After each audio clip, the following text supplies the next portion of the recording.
पाकिस्तान हमेशा जिंदाबाद रहे और पाकिस्तान हमेशा जिंदाबाद रहेगा। ब्रेक के बाद हमें ज्वाइन किया है vice admiral retired Irfan Ahmed sahab ने। सितारा जरूरत इनको मिल चुका है और 1966 में इन्होंने पाकिस्तान नेवी को ज्वाइन किया था। नेवल हेडक्वार्टर्स में डायरेक्टर नेवल ऑपरेशंस और कमांडर कराची समेत मुख्तलिफ अहम ओहदों पर ये फाइज भी रह चुके हैं और साथ में 1971 की जो जंग थी वो इसमें शामिल भी थे। साथ में हमारे साथ नबील शाहिद भाई मौजूद हैं। सितंबर 2019 में पाक अफ़गान बॉर्डर पर इनके छोटे भाई जो कि पाकिस्तान आर्मी का हिस्सा थे, अदील शाहिद, उन्होंने जाम शहादत नोश किया था। और आज नबील भाई जो हमारे साथ यहाँ पर मौजूद हैं, ये पाकिस्तान में शोहदा फाउंडेशन के जनरल सेक्रेटरी भी हैं।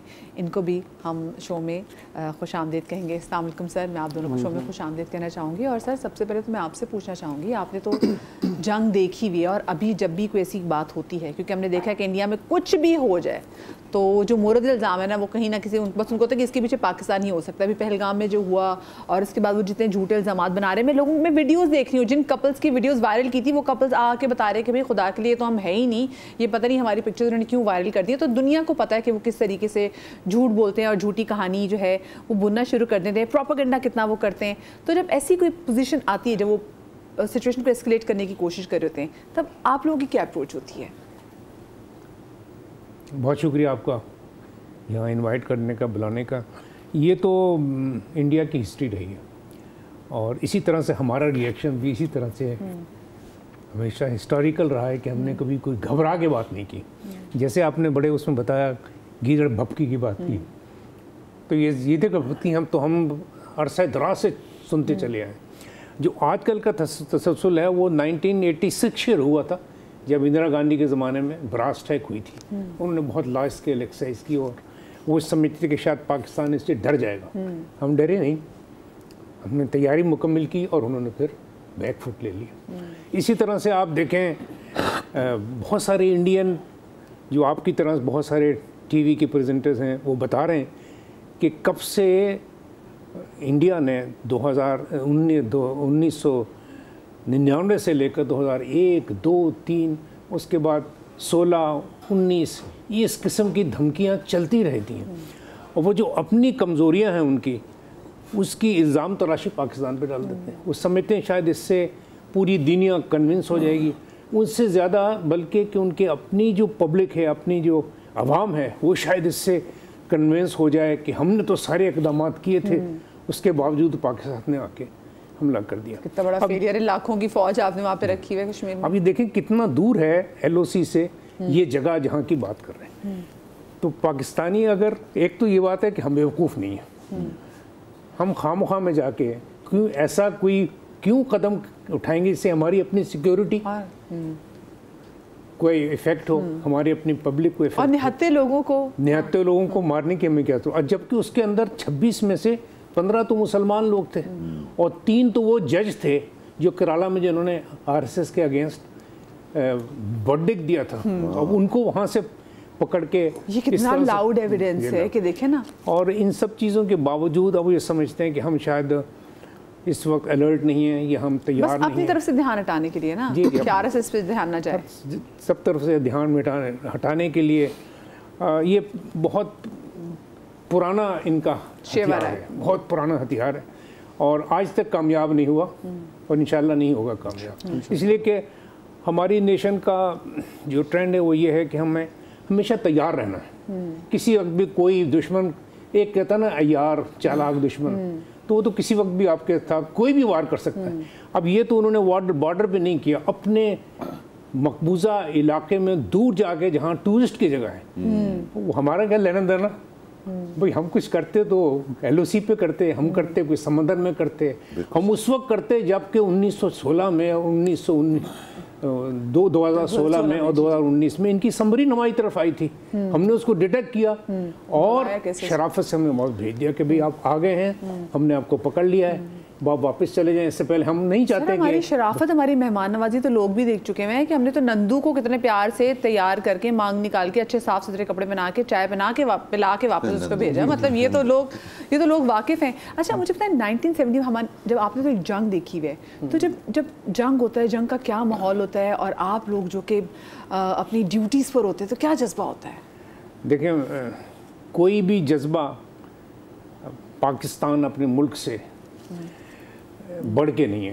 वो जज्बे जितने हैं वो मुल्क के तहत हैं, जो कि हम इसी मुल्क में हैं, इसी मुल्क में पैदा हुए, इसी मुल्क में पढ़े लिखे, इसी ने उनको हमें पाला है, बेशक हाँ, पाला है, पोसा है, और हमने कमिट किया है कि हम इस मुल्क की दिफा का धरती में हिस्सा लेंगे। तो मैं तो एक नौजवान आदमी था 71 वॉर में, हमें तो कभी ख्याल भी नहीं आया कि हमें कोई तकलीफ़ पहुंचेगी, हमें कोई प्रिकॉशन लेनी चाहिए। ये जिसे कहते हैं ना कि एकदम आप जंग में अपने आप को झोंक देते हैं और कोई बहुत बड़ा ख़तरा नज़र नहीं आता, का जज्बा जो होता है, ख़तरा ऐसा नज़र नहीं आता कि भाई कुछ शायद हम मर जाएंगे तो कुछ हो जाएगा, शहीद हो जाएंगे तो कुछ होगा, या पकड़े जाएंगे तो कुछ होगा। तो इस किस्म की चीज़ें उस वक्त नहीं होती जब इंसान को अपने मुल्क का ख्याल होता है और पूरे कौम की हिफाजत आपके ज़िम्मे होती है, तो आपको ख़तरा महसूस नहीं होता। एक कमिटमेंट है जिसकी हर एक की है, जैसे आप लोग जीवन, आप लोग टीवी वाले हैं, प्रेजेंटर्स हैं, एक कमिटमेंट है ना, जैसे आपको मैंने भी इंटरव्यू सुन रहा था आप दोनों के भी, एक कमिटमेंट है ज़िंदगी की। तो वो किसी भी फील्ड में है, हमारी फील्ड थोड़ी सी मुश्किल है, इसमें कि जानों का ख़तरा है, ट्रेनिंग बहुत हमारी जो है ना वो सख्त होती है, बहुत ही सख्त ट्रेनिंग होती है, जिसमें आपको जान जोखों का उस वक्त लगाना पड़ता है। जब ट्रेनिंग अच्छी नहीं होगी तो आप कैसे जंग जाके लड़ेंगे। तो वो एक जज्बा ही अलग है, एक माहौल ही अलग है, और इसमें किसी भी किस्म का कोई ख़तरा आपको महसूस नहीं होता कि आपके साथ ये हो जाएगा तो क्या होगा। अच्छा, मैंने सिर्फ देखा, सिर्फ हमारे यहाँ सिर्फ हमारे सिपाही नहीं, जो उनकी जो फैमिलीज़ भी होती हैं वो भी उतनी ही निडर होती हैं। नबील भाई, आप लोग क्योंकि शहदा की फैमिली से आपका ताल्लुक़ है, आपके भाई जो 6 साल आपसे छोटे थे, जब उन्होंने जाम में शहादत नोश की, और उसके बाद जब भी ऐसी कोई टेंस सिचुएशन आती है तो शहदा की फैमिली के अंदर वो फिर आप लोगों की क्या फीलिंग्स होती हैं, आप लोग क्या जज्बात होते हैं जब ऐसा कोई भी सिनेरियो सामने आता है? सबसे पहले तो आपको बड़ा शुक्रिया, आपने मुझे बुलाया अपने प्रोग्राम में।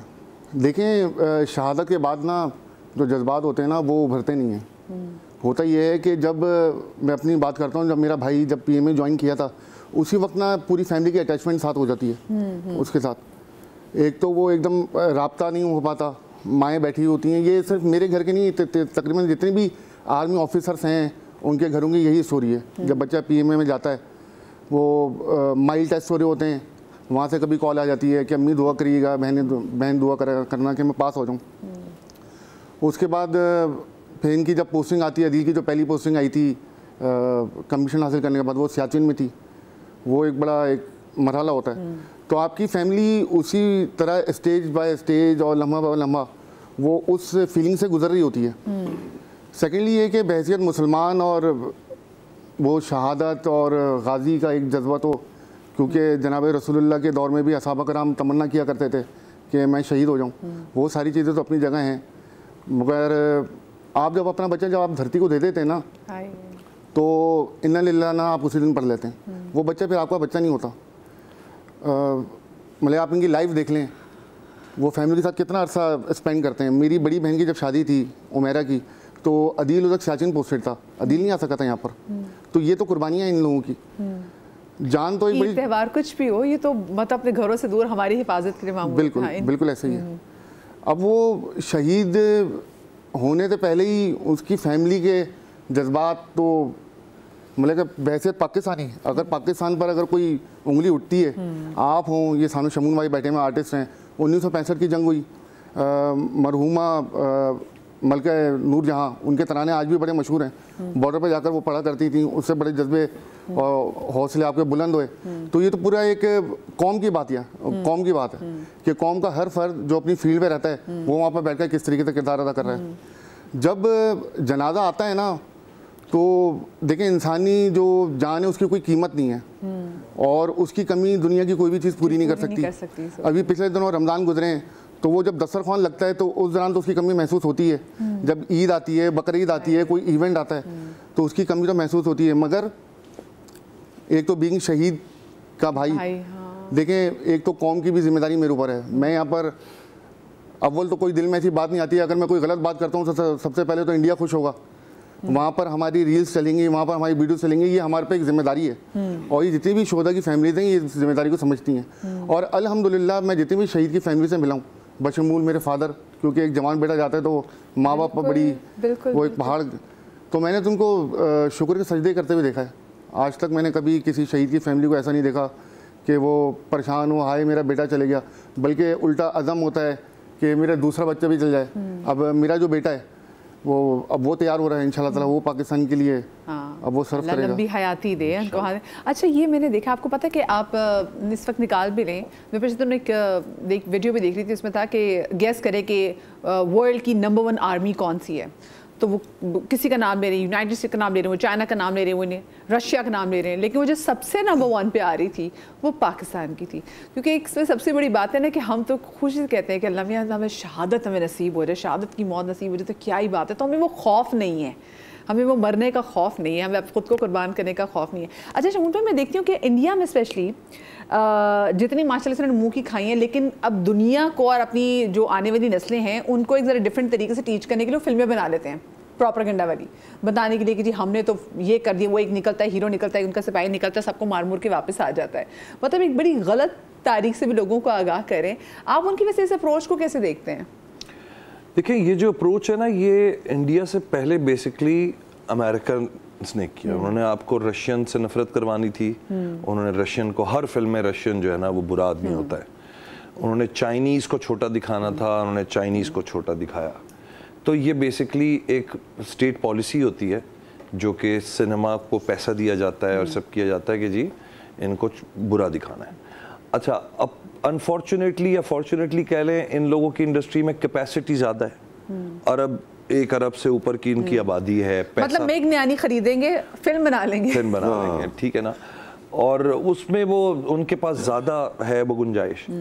अच्छा, मुझे लगता है कि हमारा मुल्क, हमारा जो सोसाइटी है ना, वो लड़ना ही नहीं चाहती, वो नहीं लड़ना चाहती किसी से। मतलब अभी भी आप ये देखिए कि इतना कुछ इन्होंने अभी बड़बड़ कर रहे हैं, ये हमारे यहाँ से मीम्स ही जा रही हैं, हमारे यहाँ से बदतमीजी कोई नहीं कर रहा, कॉमेडी हो रही है। हमारी मीम्स गेम में भी स्ट्रांग, क्यों? क्योंकि वो इतना इजी ले रहे हैं कि नहीं लड़ना। अच्छा, और अच्छी बात जो मुझे इस दफ़ा ये लगी वो ये लगी कि वहाँ की अवाम ने आवाज़ उठाई against their own political system and they don't want war। कितना डिवाइड उनका नजर आया यहाँ। क्यों? क्योंकि उनका जो बीजेपी का सिलसिला चल रहा है वो एक सेपरेशन है जिससे तंग आ चुके हैं लोग।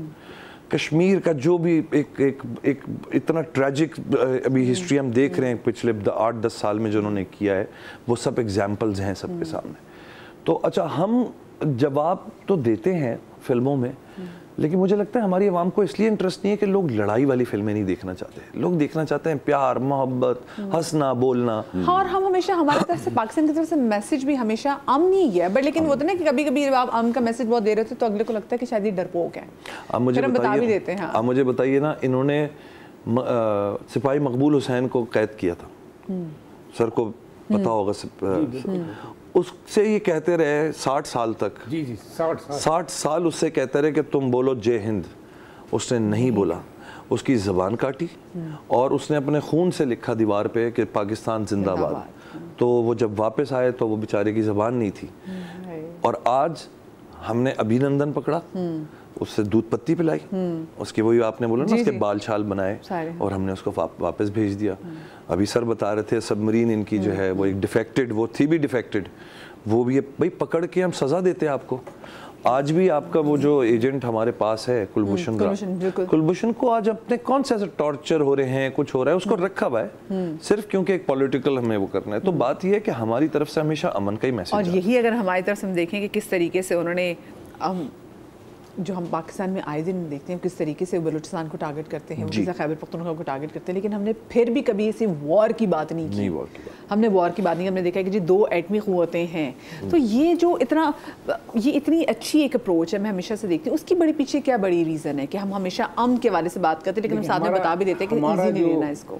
मज़हब है, हमारा जो ईमान है, हमारी जो ट्रेनिंग है, वो हमें ये बताती है कि आपको हमेशा पीसफुल रहना है, किसी से खुद जाकर जंग नहीं करनी, बल्कि आपने अमन का महसूस। अभी आप देखिए, पिछले दिनों आपने देखा होगा 60 मुल्कों के सरबराहान यहाँ इकट्ठे हुए, पाकिस्तान नेवी ने उसको होस्ट किया, और हमने नाम क्या रखा? नाम ने रखा हमने अमन डायलॉग, अमन एक्सरसाइजेस। और जितने लोग आए, वैसे ईरानियन नेवल चीफ से मेरी बात हुई और इसके अलावा इतने सारे नेवल चीफ थे वहाँ पर, उन सबसे बांग्लादेश के नेवल चीफ थे, 60 मुल्कों के लोग। हमने उसका नाम क्या रखा? अमन एक्सरसाइज, अमन डायलॉग। चाहते हैं कि इस एरिया में अमन हो, अमन से ही प्रोग्रेस हो सकती है, जंग लड़के प्रोग्रेस नहीं हो सकती। जंग तो हमेशा आपको नुकसान ही पहुंचाएगी, कब तक आपको।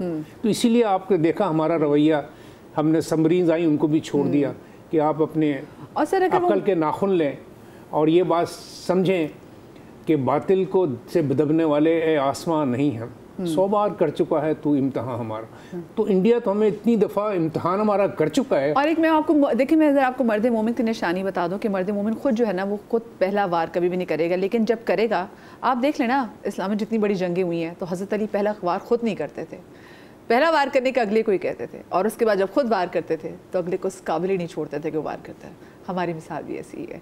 अपना बहुत सारा ख्याल रखिएगा। शादरी बादरी, आप सबका बहुत शुक्रिया कि हमारे शो में आए। शादरी आबादरी, अल्लाह पाक आपको औलाद के गम से महफूज रखे। इंशाल्लाह कल मिलेंगे। अल्लाह हाफ़िज़।